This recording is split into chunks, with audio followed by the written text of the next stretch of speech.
اسلامی عقائد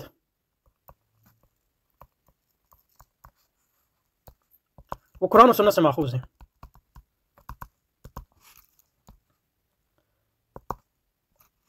اور اسلامی عقائد قرآن و سنت سے ماخوذ ہے، اور فہم جو اللہ تعالیٰ نے لوگوں کو دیا، اور ظاہر ہے یہ فہم جو ہے یہ خود قرآن و سنت تو نہیں ہے، اس لیے فہم کسی کا بھی معصوم نہیں ہے،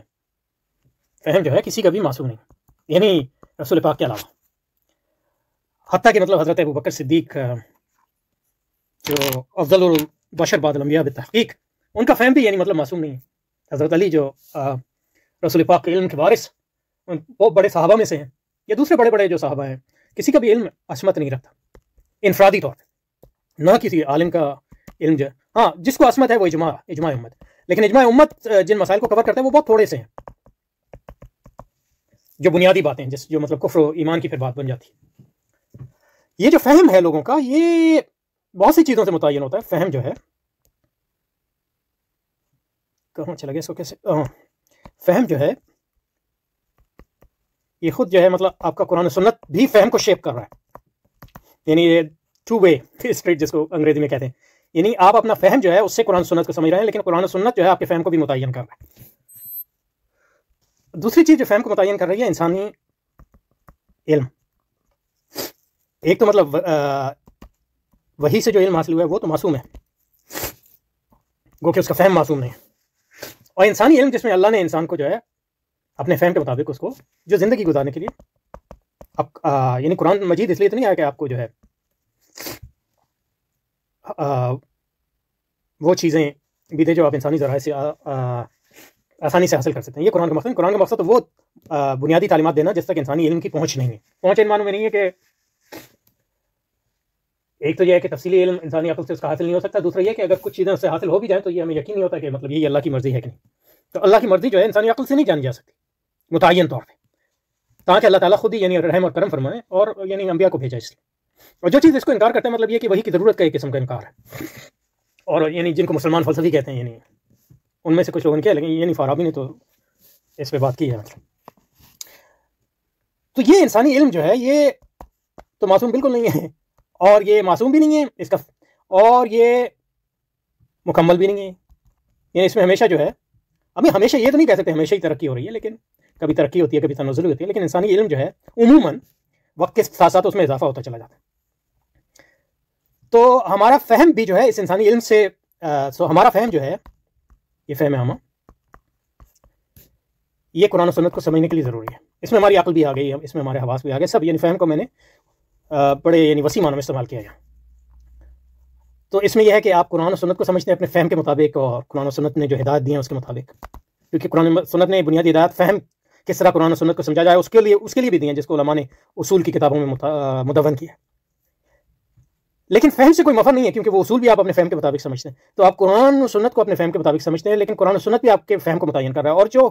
اس فہم کو جو ہے حد بندی وہ اجماع امت ہے، جب اجماع امت اور علوم اسلامیہ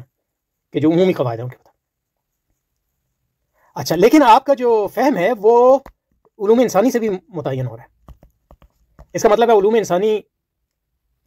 ارتقا کرتا ہے۔ ارتقا کا یہ مطلب نہیں ہے ہمیشہ اچھائی کی طرف جاتے ہیں، ارتقا کا مطلب ہے کہ کبھی علم بڑھتا ہے، کبھی گھٹتا ہے، کبھی آگے جاتا ہے، پیچھے جاتا ہے، اور یہ علم انسانی جو ہے یہ نہ صرف یہ کہ ناقص ہے، نامکمل ہے، بلکہ اس کا فہم بھی نامکمل ہے۔ تو آپ کا فہم جو ہے بڑی حد تک علوم انسانی سے بھی متعین ہوتا ہے، پھر اس سے بھی متعین ہوتا ہے کہ آپ کس معاشرے میں رہ رہے ہیں، اس کے کامن سینس کیا ہے وغیرہ۔ تو اس کا مطلب یہ ہے کہ جب علوم انسانی ترقی کریں گے تو آپ کے ترقی کا مطلب یہ ہے کہ ان میں ڈیولپمنٹ ہوگی، تو آپ کا فہم بھی جو ہے بدلے گا اس حد تک۔ اس کا مطلب ہے آپ کا فہم بدلے گا تو قرآن و سنت کو سمجھنے کے جو آپ کے طریقے ہیں وہ بھی بدلیں گے۔ تو اس کا مطلب ہے جب علوم انسانی میں ڈیولپمنٹ ہوگی یا ارتقا ہوگا تو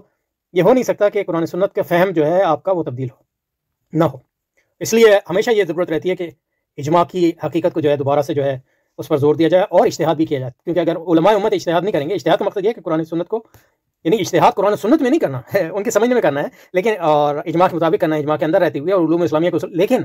کیونکہ علوم انسانی بدلتے رہتے ہیں اور انسانی فہم بدلتا رہتا ہے، اس لیے ہمیشہ یہ ضرورت رہتی ہے کہ اجتہاد کیا جائے تاکہ ہمارا فہم جو ہے صحیح طریقے پہ قرآن و سنت کو سمجھ سکے۔ اور جب یہ وقت آتا ہے تو یہ جو ابن الوقت لوگ ہوتے ہیں وہ کوشش کرتے ہیں کہ قرآن و سنت کو اپنی خواہشات کے مطابق تبدیل کرنے کی کوشش، یہ ہمیشہ ہوتا ہے۔ تو جب مسلمانوں کے ہاں مطلب یونانی علوم آئے تب ابن الوقت لوگوں نے یہ کوشش کی، لیکن پھر علماء جو ہے ان کے سامنے جو ہے ایک دیوار بن جاتے ہیں اور ان کی ابن الوقتی کا مقابلہ کرتے ہیں، جیسے مطلب کہ معتزلہ نے کیا شروع میں، پھر معتزلہ اس میں مطلب یہ انہوں نے غلطیاں کی تو پھر علماء اشاعرہ نے ان کی پکڑ کی، پھر علماء اشاعرہ سے تھوڑی بہت غلطیاں ہوئی تو علماء اہل حدیث نے ان کی پکڑ کی، پھر ماتریدیوں نے ان سب کی پکڑ کی، اور یہ سب ایک دوسرے کی پکڑ کرتے رہتے ہیں تاکہ جو ہے سب لوگ جو ہیں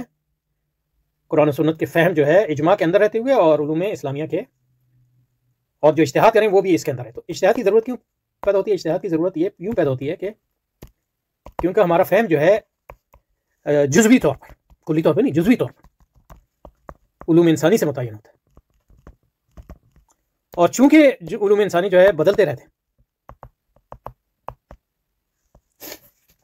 اس لیے ہمیشہ اس ضرورت ہوتی ہے کہ صحیح اجتہاد کیا جائے،